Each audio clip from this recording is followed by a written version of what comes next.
Hey everyone. Today we're changing our usual podcast style and pace. Instead of the regular interviews, we're going to introduce you to the Conjugate System via a series of monologue style episodes. If you're new to this, no worries, we're starting from the ground up. We'll break down its important parts, give you some handy tips, teach you an easy way to handle programming, and talk about some common mistakes people often make when they're getting things up and running. For those of you who've been following us for a long time, our interviews and discussions are still here, and we're excited to share them with you throughout the year. Before we begin this episode, we want to take a moment to thank our sponsors and our podcast supporters. As you can see, we've greatly improved our set thanks to their belief in our ethos and mission. Your support truly makes a difference and will be reflected in the range of content our team produces. Our goal is to help educate as many people as possible on strength training education. So, welcome to the Westside Barbell Podcast. To support our mission, please check out the links to our sponsors in the description. Now, let's dive in and start with understanding the conjugate system.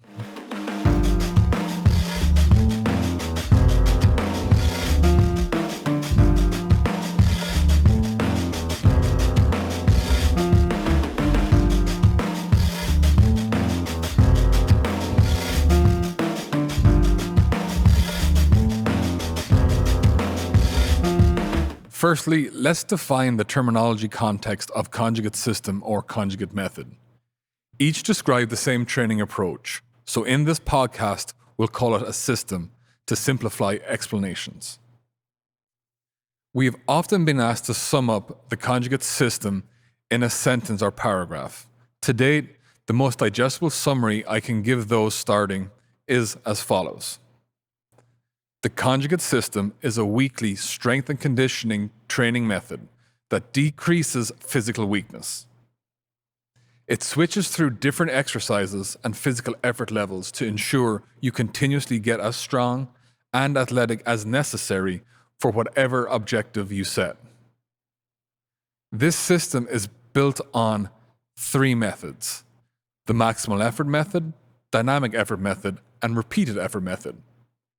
Each aspect plays a unique role in the overall training process, contributing to the development of strength, power, and muscular endurance. Let's do a quick dive into what each method is and why they are so important.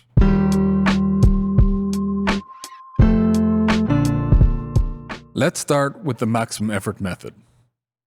This method is a way of training with weights that will help you get as strong as necessary.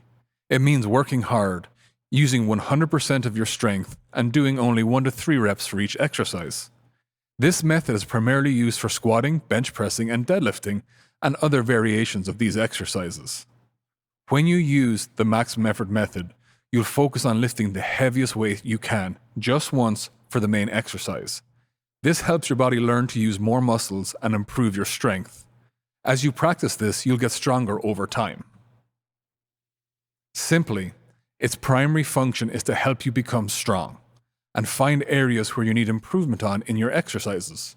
Doing this allows you to work on specific extra exercises that focus on improving those weaker areas.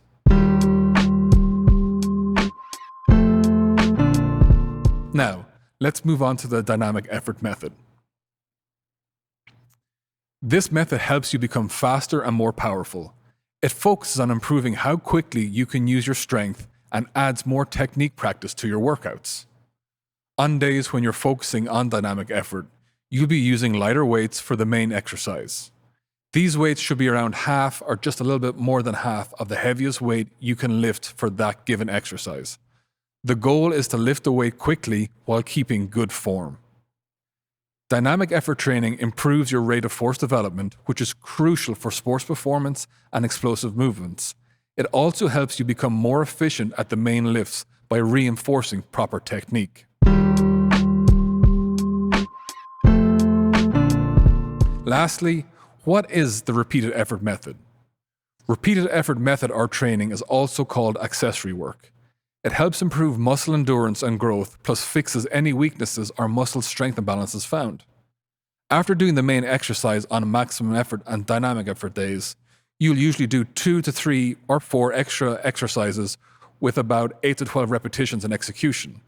These exercises help build the supporting muscles and connective tissues around the main lifts while improving work capacity and promote injury prevention. Accessory exercises should be tailored to your specific needs, targeting areas that need improvement or focusing on individual goals like increased muscle mass. Now that you've been introduced to an overview of the methods, there are a few factors a beginner should consider to ensure before starting safe and effective training. 5 of the most important considerations are training experience, current physical conditions, goals, time commitment, and access to equipment. Let's try dig a little deeper into each one of these. So, training experience. The conjugate system is usually better for people who have already been lifting weights for a while and know the main exercises well. If you're new to strength training, start with a simpler program, such as our starting conjugate guide on our website. That helps you build basic strength and learn the right techniques.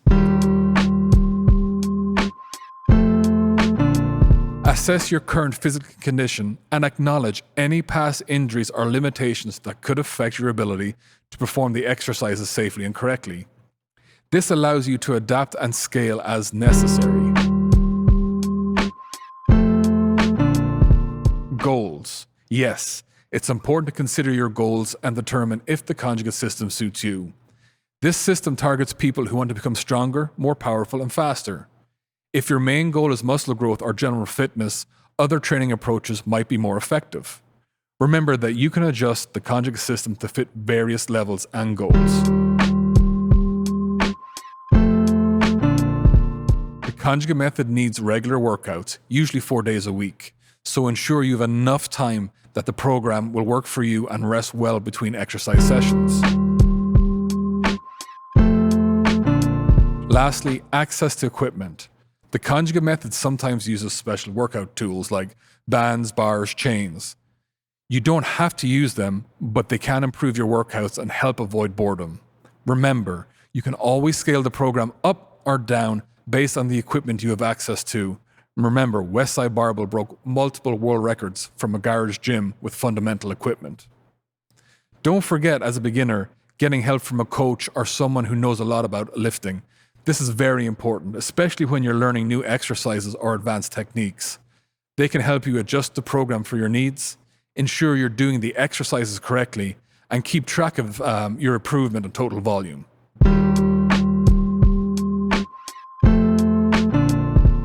In addition to getting help from a coach or someone experienced, having training partners can also be very valuable. Training partners can provide support, motivation, and a sense of friendly competition.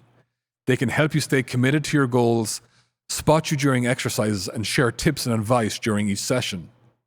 While the support and motivation of training partners can be an invaluable resource in achieving your goals, navigating the nuances of this system can be a different challenge altogether, and we acknowledge that. So when starting this system, you might initially find different training methods, the maximum effort, dynamic effort, repeated effort, confusing, along with the regular rotation of exercises. However, the method becomes easier to follow once you grasp the basics and get into a routine. Others may think the conjugate method is only meant for elite powerlifters or experienced athletes, which might discourage beginners. While it's true, the method was initially created for high-level athletes, the principles can and are adapted for beginners, as long as the program suits their needs and goals. To keep progressing towards your goals, you must switch up exercises on a regular basis. However, beginners sometimes misunderstand this and change exercises far too often. Instead, concentrate on getting good at the main lifts and pick accessory exercises that help you with your weaknesses or goals. Rotate exercises every 3 to 4 weeks, or if you do not see any improvements. When concentrating on lifting heavy weights and moving quickly, you might forget how crucial it is to maintain proper form. Neglecting this can increase the risk of getting injured and hinder progress. So if you're new to this system, prioritize learning and practicing correct technique for all exercises before increasing weights or focusing on speed. It's also common to hope for quick progress or instant results when beginning the conjugate system. However, like any fitness or strength training journey, it requires patience, consistency, and gradual improvement. Give your body time to adapt and be open to adjusting your program as necessary. At Westside, we anticipate progress to occur at least every 8 weeks, and the amount of progress reflects choosing the right exercises, working towards your goals, and staying consistent with your training. The conjugate system can be challenging, and you may overlook the importance of rest and recovery. Give yourself enough rest between sessions, at least 48 to 72 hours for your muscles to recover. Pay attention to nutrition, sleep well, and manage stress to support your training effectively. We'll go over this in detail later. As we are navigating through this episode, let's remember that patience and gradual improvements form the core values of any strength training journey. This is especially true when trying to figure out how to incrementally increase load and weight progressions. To give you a rule of thumb, try to achieve a personal record of 5 to 10% in the relevant maximal effort exercise every 8 weeks, and consider small and consistent weekly progressions for your accessory work. Keep your body guessing and challenge yourself by rotating your main lifts every week. Your accessory exercises should be switched up when you notice progress stalling or every 3 to 4 weeks. This rotation helps avoid overuse injuries and promotes muscle growth and strength. One more aspect to remember is that every novice has unique strengths, weaknesses, and perhaps imbalances. Therefore, it's important to choose exercises that are not just suitable for your level, but specifically address and help improve your weak points.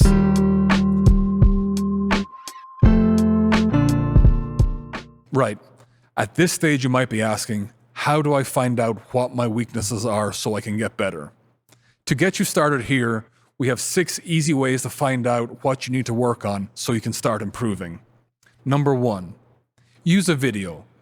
Use a video to record or to capture your main lifts from different angles. Take a closer look at your form and notice any technical problems or differences between your left and right sides.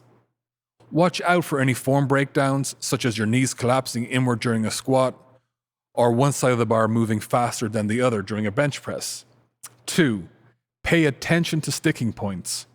When performing your main lifts, take note of the spots where you struggle the most. These sticking points can reveal areas of weakness. For instance, having trouble at the bottom of a bench might mean your upper back is weak. Difficulty locking out a deadlift? This could indicate weaknesses in your glutes or hamstrings. 3, test exercises. Perform different exercises for a given body part to identify strength or balance discrepancies. Then compare results and see which ones you excel at, try to avoid these, and which ones you suck at, try to do more of these ones. 4, assess mobility and flexibility. Evaluate your range of motion and flexibility for each joint and muscle group. Limited flexibility can contribute to muscle imbalances and impact the quality of your lifting. 5, you must monitor muscle development. Visually inspect your muscles and look for any noticeable asymmetries or underdeveloped areas. Take progress photos over time to track changes and identify areas that need more attention. Finally, you can always consult and seek advice from a professional. Even knowledgeable coaches, personal trainers, therapists, really good training partners, they can help provide a comprehensive assessment of your strength, mobility, and overall moving patterns. This can help identify weaknesses, imbalances, and provide recommendations for addressing them. Now that we've discussed how to identify weaknesses and incorporate them into our beginner's conjugate program, it's crucial to understand another element, and that is accessory work.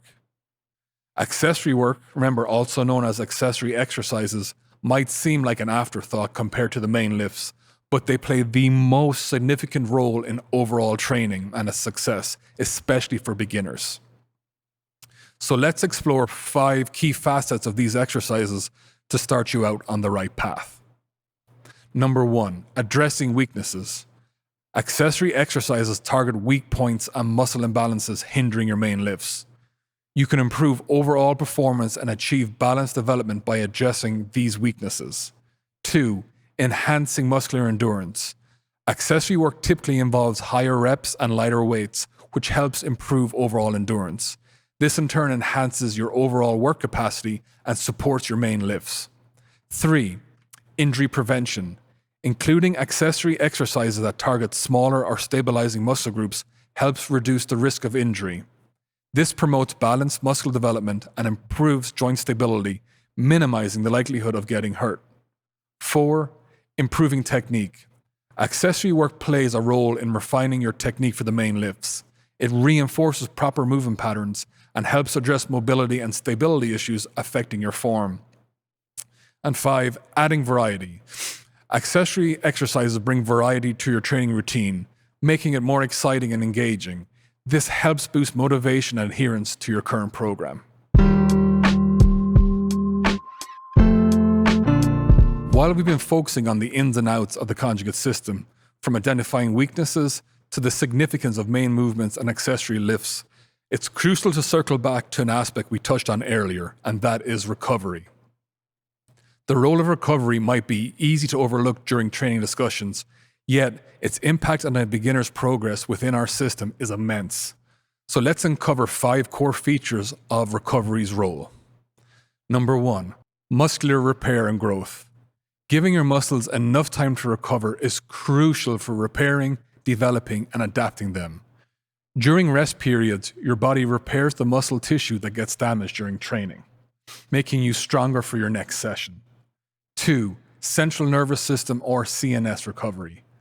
Intense strength training, especially maximal effort and dynamic effort work, puts a lot of stress on your CNS.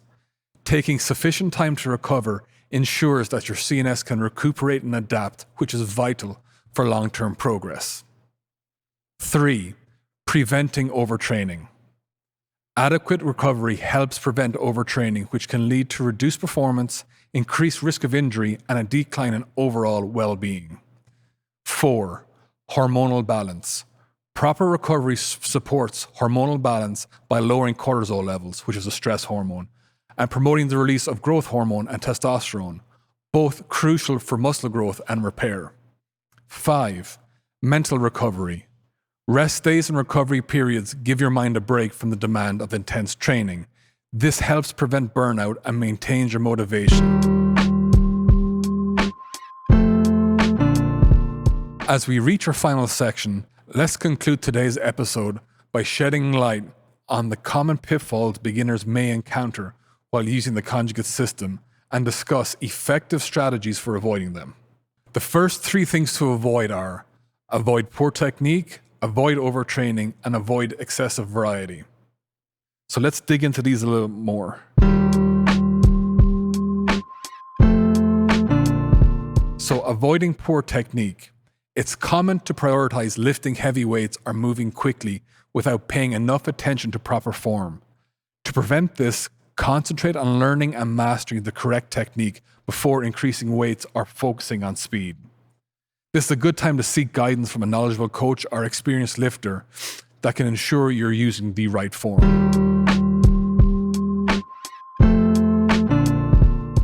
Avoid overtraining. This system can have a lot of volume.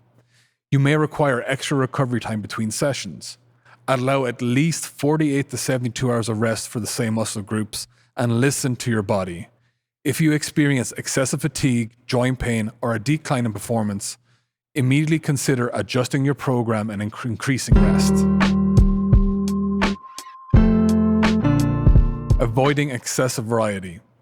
While it's important to rotate exercises, beginners sometimes switch them too frequently, hindering their ability to master the main lifts. Stick to a set of exercises for 3 to 4 weeks or until progress decreases before making changes. So develop correct exercise selection. You may sometimes select exercises that are too advanced or that don't match your needs. Choosing exercises that target your weaknesses, complement the main lifts, and align with your goals are important. Starting with basic exercises and gradually progressing to more advanced variations as you become stronger and more skilled is a sensible approach.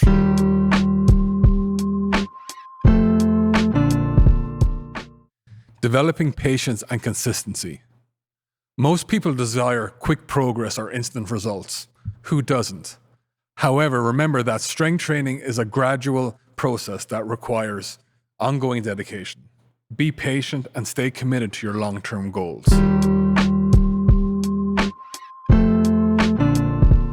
6. Developing an understanding of accessory work value. Accessory exercises are vital in addressing weak points, improving muscular endurance, and preventing injuries.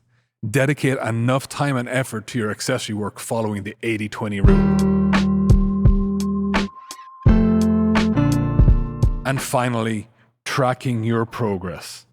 You may overlook the importance of monitoring progress, which makes it so challenging to gauge improvements or make necessary adjustments to the program. Maintain a training log to record your weights, exercises, and any modifications you make to your routine.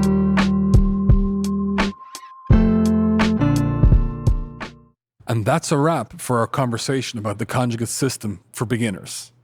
In our next episode, we'll delve deep into the maximal effort method. We'll explore how this method is utilized, its remarkable impact on developing absolute strength, and why you need to use it. Thanks for tuning in, and talk to you later.